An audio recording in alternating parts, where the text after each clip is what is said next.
Hey all, welcome to the channel. Brendan here, aka Cliffjumper, and if you watched the last video, you know that, yeah, we're having some rough times with one of our projects, the silver Jetta.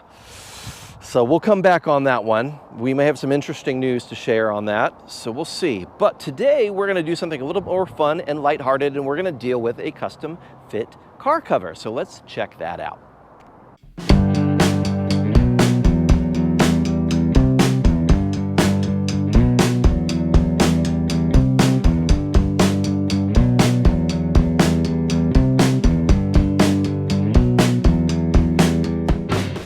Hey all. Well, after the disastrous news about the silver Jetta and the timing belt, let's move on to something a little bit more lighthearted and fun. People often ask me what kind of car cover I use, and I am happy to recommend. By the way, this is not a sponsored video. Not a sponsored video. I have purchased these car covers myself, and they've not given me a discount at all. But they're awesome car covers, so I'm still gonna recommend them and do an unboxing. I am a patron of Beverly Hills Motorworks. I highly recommend their car covers. I've got one, well, let's walk over here real quick. I've got one on my dad's old Fiat Spider that I'm restoring, and I've also got one on the supercharged VR6 Corrado.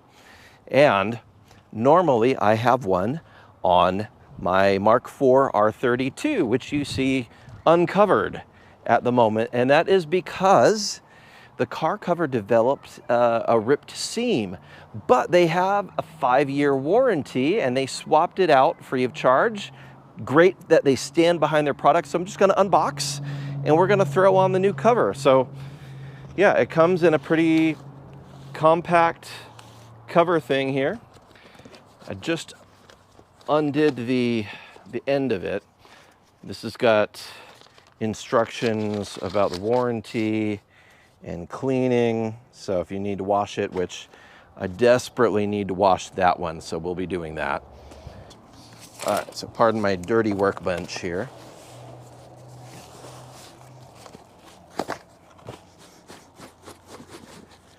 Shake it out, and it looks like, yes, very nice.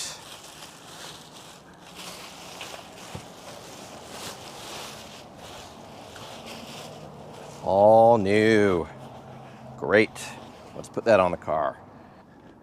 So as you'll notice, it's a custom fit car cover. I even had them add about 4 inches to the bottom because I've got these maxed in side skirts on the car that adds just a little bit more length, but this is gonna be beautiful.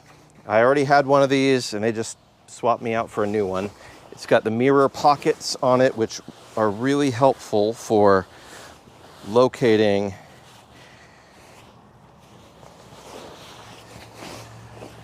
the front and all that jazz.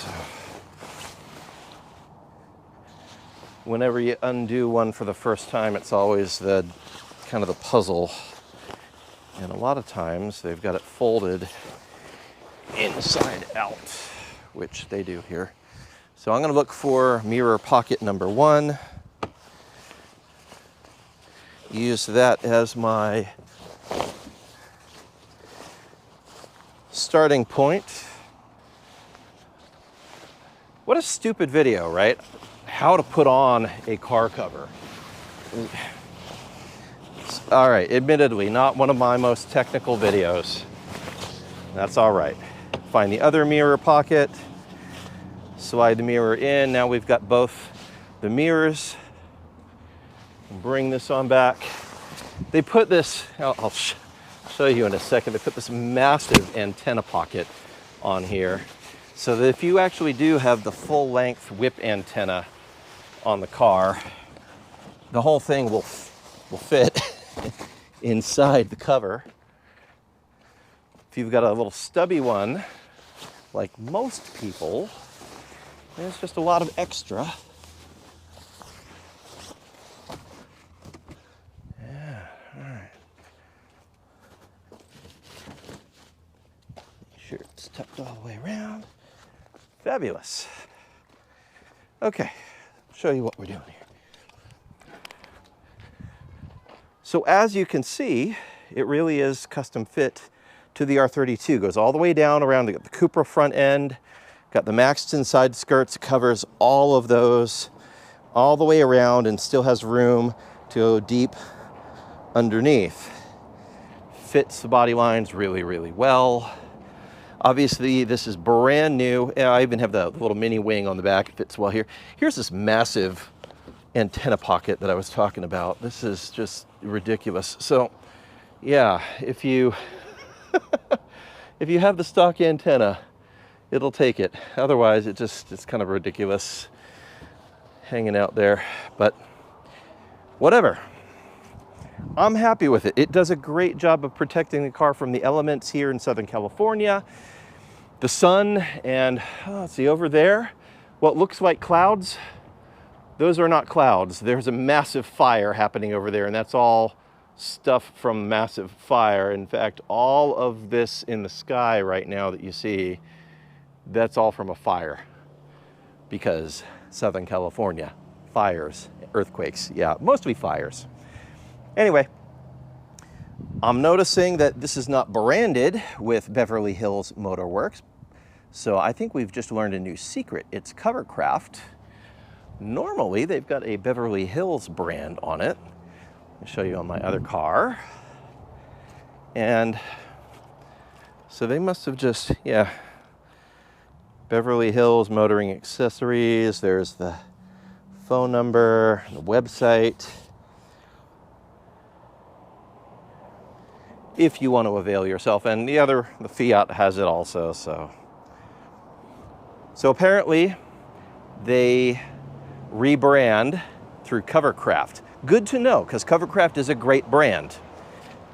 And I'm happy to have the R32 all covered up again. So, stupid video, again, I'm sorry. Not great content this week, but hopefully we'll have some good stuff coming up. There's so much project work to be done around here. The Corrado is actually running really, really well. The R32 has a bad alternator. It's the first major issue I've had with it in years and years. So locally, we have a guy named Grant at Discount Battery and Electric over on Fairmount in San Diego, and he will rebuild the alternator and give me a warranty on that. So rather than take it out and buy a $300, $400 alternator and only get like 60 bucks in core charge for my old one, I'm gonna have this one rebuilt and we'll pop it back in. It'll be all original and running great. So that needs to happen. And the Fiat has been waiting for a lot of work. We've got a carburetor that needs to go on it, and I've also got an electronic distributor. So it's still got the points style ignition on the car from 1973, and it's it's been at least 30 years since new points have been put on it, so they're tired, but I got an electronic ignition for it. That should help out a lot. New carburetor, and then we're gonna freshen up the suspension a bit. I got some KYB shocks to put on it. I'm gonna keep the original springs because I like them, and then do some of the bushings around, just tighten it all up. We already did the drive shaft, and we did a electric fuel pump, and yeah, it hasn't run great with the electric fuel pump, so debating what to do about that. There are some tips and tricks that have been shared with me about doing some old school tuning with a adjustable rate fuel pressure regulator off of a Jeep.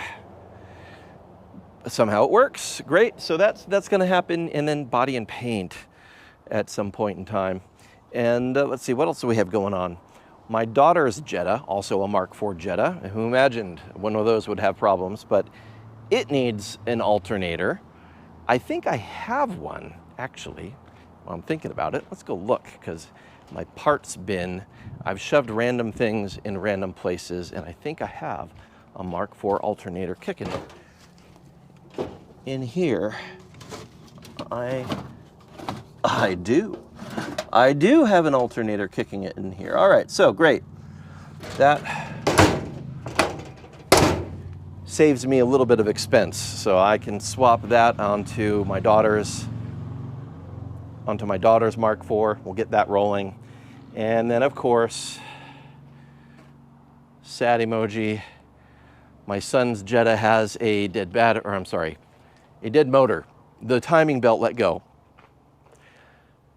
We haven't ripped apart the motor yet to find out how bad it is. I'm assuming that because it is a 20 valve 1.8T, that there are at least 8 bent valves, if not 16 bent valves, possibly all 20 bent valves, but it's gonna need a new cylinder head probably, maybe a whole new motor or a whole used motor. We're not gonna put a new motor in that thing. So we'll get word on that this week. I'll report back on that. And that's it for this week. Thanks for tuning in, and we'll see you again soon. Bye-bye.